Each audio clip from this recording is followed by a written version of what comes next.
It's time to let Michael Myers go. This is coming from the heart of a Halloween fan, genuine Halloween fan. I don't hate the franchise. I like the character as much as you guys. But guess what? There's no intention, and there never has been any intention, let's get that abundantly clear, to stop Halloween after Halloween ends. You know, there's been interviews circling, there's been hints everywhere that they will carry on in some capacity, be another reboot or whatever it is. That was always the goal. You know, back in Halloween H2O times, you can find interviews with Jamie Lee Curtis where she says back at that time they was always intending to carry on, because the bottom line is money, money, money, in the words of the $1 Million Man Ted DiBiase. And I understand fans loving Michael Myers. Such a cool character, such a incredible character, such a terrifying character. But it's not a character that benefits from sequels. It just isn't. And I feel like Halloween fans are in denial a little bit. And this isn't every Halloween fan. Lots of Halloween fans want to see this put to bed. But many Halloween fans, you know, on YouTube, bless their hearts, you know, they come out and say, I want you to keep making Michael Myers movies forever, never kill Michael Myers. But I know what they like about Michael Myers deep down. And I know that they know that eventually, if you carry on doing sequels with Michael Myers, you dilute the character, you dilute the effect. There's nothing written into Freddy and Jason's character that you can't make sequels. There kind of is with Michael Myers. Every time you see him more, it dilutes the effect. Every time you make a sequel, I don't care who you are, you know, and I've had this argument with friends close to me. I do not care who you are. If you carry on with a Halloween series, you will have to do something with that character that is a blank slate. There's no way around that. And people say to me, well, what you can do is you can just do stuff with stuff around Michael Myers. You can. That's easier said than done. When it comes to it, you will have to do something with that blank slate character.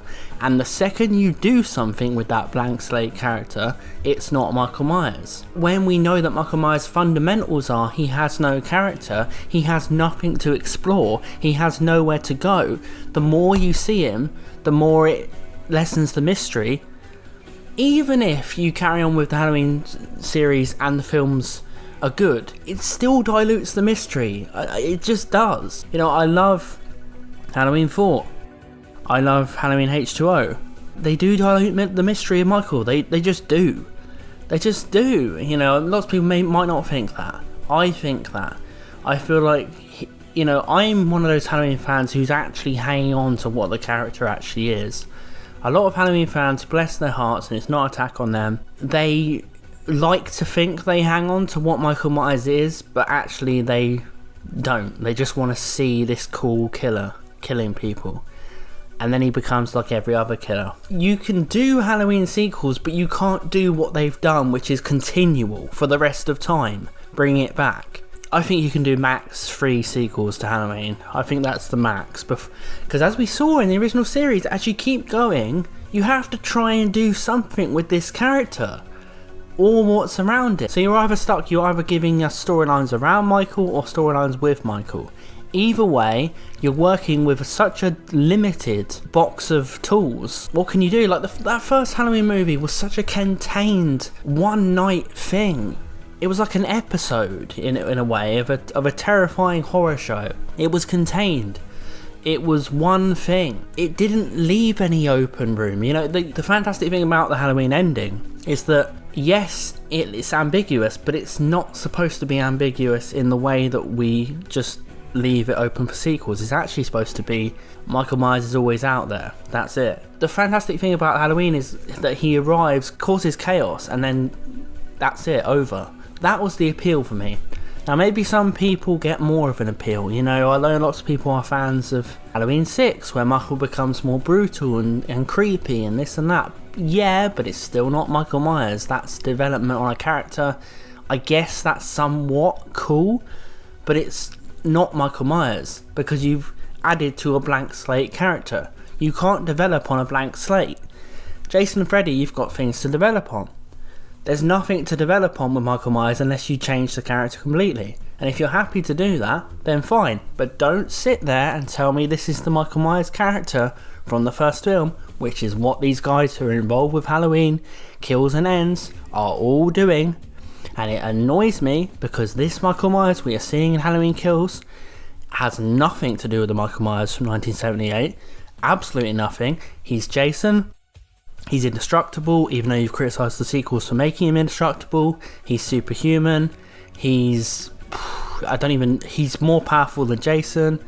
He's wild, he's crazy, he's violent. That's not what we loved about Michael, but what these people like is seeing that killer with the white mask. And you can get that in other slasher movies, but you can never get or capture the lightning in a bottle that made Michael Myers special, because he was the real horror. As John Carpenter said, he was the wind, he was the shape, he was a terrifying figure that loomed over, and we never knew anything about these motivations, so it just seems so off-kilter and terrifying and off-putting.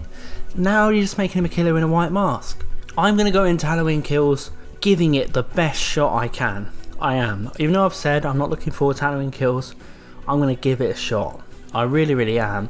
Everyone involved in it, Jamie Lee, the directors, the actors, they're all saying that they're paying homage. No, you need to accept you are just the sequels. You are the same as the sequels. I get frustrated by the fans who are buying into this illusion that this is the real Halloween sequels and the real movies. Everything that happens in these movies happens in the sequels. Happens in the sequels in the same way. It's just rehash. Michael's the same here as he is in the sequels, because again, you can't make sequels with Michael without fucking it up in some way, because he's so limited with what you can do with, because that's the idea. I'll be so glad to see these Halloween films behind us.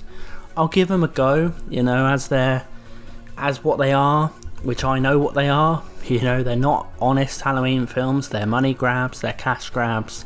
Jamie Lee Curtis knows it, the director knows it, all of them know it.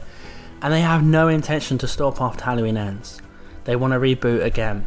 So let's go with some Jason, let's go with some Freddy, bring them back, because guess what, you can do something with those characters. And if you want to tell me we can do something with Michael, take it up with John Carpenter. And I know he's praising these films, I know he is, but James Cameron praised Terminator Dark Fate and Genesis. Filmmakers praise things. Deep down, John Carpenter knows this isn't nothing to do with what he originally done. Thanks for watching everyone, and I'll see you guys next time. Probably with a review of Halloween Kills, unless I decide to do a video before then. Halloween Kills is coming up, guys. Are you looking forward to it? Let me know.